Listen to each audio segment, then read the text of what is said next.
today I'm reviewing the Hada Labo Perfect Gel, and really quick, I just want to say I purchase all these products with my own money. I'll never waste your time with sponsored ads or videos, so if you want to help support the channel, check out nobsbeauty.com, check out my Patreon community, or click on the link below. I don't do sponsored ads, I don't do anything. I don't do anything that makes money, but I'm good at spending it, so got that going for me. Okay, so get a chance to review this. So I've been testing it off and on since I picked it up last fall. And they call this a moisturizing gel. Ready for this? Moisturizing gel, it works as a toner. In essence, a moisturizing cream, a serum, and a mask all in one. How is that possible? Can it work as a toner? In essence, a cream, it doesn't. I mean, it doesn't. It's just a gel-based cream. It's not a toner. It's not an essence. It's not a serum. You can use it as a mask and rinse it off and things like that. You can use it. You can use every cream that way, but anyway, they're trying to sell it on, this is all you need. And you know what, if you have really oily skin and don't have any concerns, like you don't necessarily need retinoids or brightening or acne treatment, you can get away with just using one thing. But the older you get, the more treatments you want to add in and actives and things like that. So they're a little bit overselling it. But anyway, they say enriched with 3 kinds of hyaluronic acid to improve skin's moisture retention abilities, plus collagen to restore firmness and elasticity, and ceramide to infuse moisture. So, interesting that they're trying to sell it that way, but it's really a gel cream. And it will help the skin's moisture retention abilities, but if you live in a dry climate, have dry skin, things like that, you're going to want to use this under something more occlusive because sometimes hyaluronic acid can cause rebound dryness. So this isn't the all-in-one thing. You're going to use this one thing and get away with it. Unless you have oily skin, live in a tropical or humid climate, you can get away with that. Most people are not. However, this is made in Japan, probably more geared towards that environment and things like that. So where things are manufactured and or target audience does play into products because that's kind of the area they're making it for. So, okay, let's get to criteria.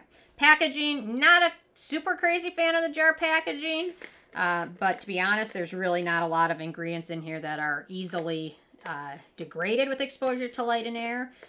So I just prefer something else because, or at least use a little spatula or something like that. So, okay, in terms of denatured drying types of alcohols, does not contain any of those. It also is fragrance-free and has no real scent, but I do detect a little bit of it, just a little bit of a scent to it when I apply it. So even though they say it has no fragrance in it, it does have a light scent. It must be from some of the ingredients they put in here. Or maybe they put something in there that masks the fragrance a little bit. So keep that in mind. Although there are a lot of unscented products that smell not so great. But this one does not have that issue. So manufacturing location, Japan, I mentioned that. So ease of use. So they say after washing the face, 1 of the 5 rolls of lotion, beauty care solution, plus milky lotion, plus cream, plus pack is completed.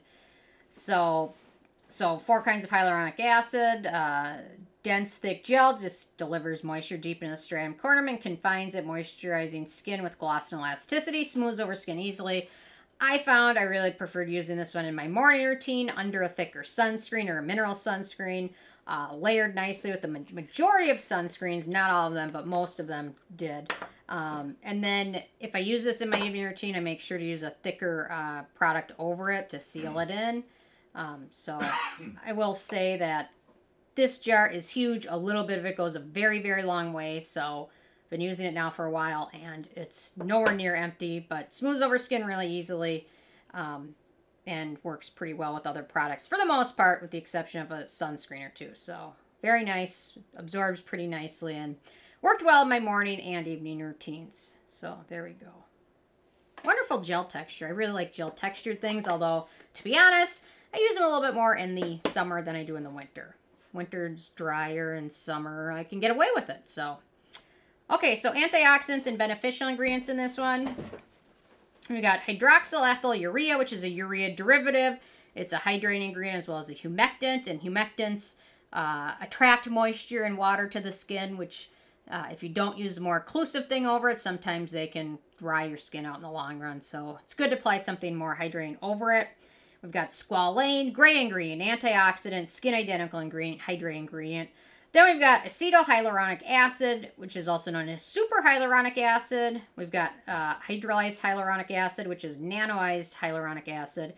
And then hyaluronic acid hydroxypropyl trimonium, which is skin-adsorbed hyaluronic acid. They're all different humectants and different versions of hyaluronic acid, which have, some of them have a thicker mesh, which makes it better than regular hyaluronic acid. But in general, they're all humectants. They all attract water to the skin. So, and depending on the environment you live in, your skin type, a lot of people nowadays, especially with very dry skin or in dry climates, kind of like mine, don't like hyaluronic acid as much, especially now that it's showing up in everything. It's hard to find a really good occlusive product to go over it. So that sometimes becomes more of a challenge than the hyaluronic acid itself.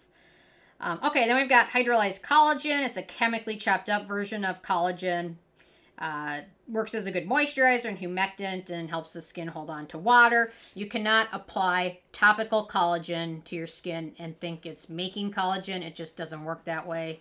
The older you get, the less collagen you have, which means you get fine lines, wrinkles, things like that. And to actually make your, help your skin make collagen, you can't apply it. You need to do other things like micro needle. You can do certain topicals such as vitamin C or retinoids, things like that. Okay, then we've got glucosylceramide, skin conditioning, hydrating ingredient.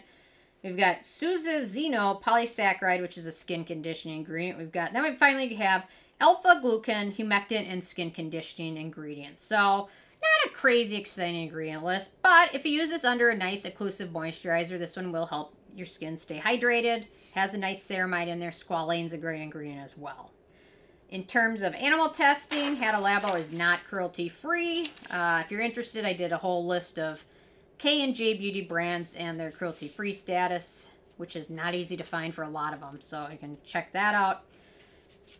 Okay, in terms of performance, this one is going to be a really nice moisturizer for probably oilier skin types, because you can probably get away with using this without having to apply a very occlusive product over it, especially if you live in a humid environment. If you layer it under a thicker cream, it works really nicely, gives skin a little bit of extra hydration. Really nice gel texture, feels really nice and hydrating on skin. Really wonderful, kind of plumps skin up. The other nice thing is it's fungal acne safe, so if you have concerns about that, you don't have to worry about with this. And then for acne prone skin, there's 2 ingredients of note. We've got squalane and then dimethicone, so there you go. In terms of the price, this is the full size, which is 3.5 ounces, 100 milliliters, which probably looks like why it looks like I haven't made a dent in it, because 3.5 ounces, if you use this twice a day, it'll probably last you like 3 months or longer. So pretty affordable.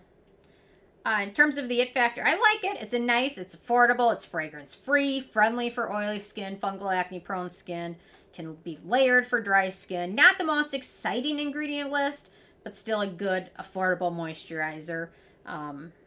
So maybe if they would throw in a few more ceramides or antioxidants, have been a little bit more exciting, but it's still a good minimal ingredient list product. So with a 10 being a perfect score, I gave this one a 7. Worth trying for a lot of people. So interested in hearing from you guys if you've had a chance to check this one out yet, or if you've tried any of the other moisturizers from Hada Labo. What have you tried from them? How'd you like them? Leave a comment. Love hearing from you guys, and I will see you guys more tomorrow. Thank you so much. Bye, guys.